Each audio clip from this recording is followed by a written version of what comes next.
Kif mistenni l-faċċata tal-gazzetti tat-Tnejn filgħodu kienu Ddominati Mir-Rebħa tal-Partit Laburista fl-elezzjoni ġenerali. Għalkemm bażla ta' ritratti u titli differenti, il-messaġġ kien wieħed. Dik tat-tlieta ta' Ġunju hija rebħa kbira tal-Partit Laburista. Fil-fatt l-akbar rebħa huwa t-titlu tal-Orizzont li fil-faċċata ffukat ukoll dwar il-persentaġġi li kisbu l-partiti fl-elezzjoni.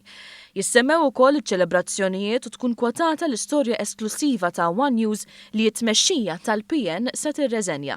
Il-Gazzetta tan-Nazzjoni rrappurtat billi qalet li l-Partit Laburista rebaħ b'maġġoranza ta' 55.2%.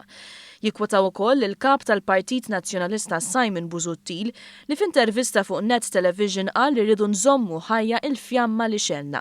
B'ritratt ta' Joseph Muscat sellem il-Gallerija taċ-Ċentru Nazzjonali Laburista, it-Times of Malta għażlet it-titlu Record Labour Victory. Fir-rapport huwa annotat ukoll kif din l-ikbar maġġoranza ta' dejjem minn partiti fil-gvern u f'referenzi oħra kien innotat kif il-Partit Nazzjonalista ma kienx jistenna telfa daqstant kbira. The Malta Independent għażlet it-titlu Another Labour Landslide u ritratt tal-familja Muscat. F'istorja oħra qalet li Simon Busuttil kien mistenni joffri r-riżenja tiegħu lill-eżekuttiv tal-Partit Nazzjonalista tul il-jum tat-Tnejn. Intant double whammy qalet il-Malta Today dan b'ritratt sabiħ tal-Prim Ministru fil-faċċata. It-titlu huwa referenza lejn il-kobor ta' dak miksub.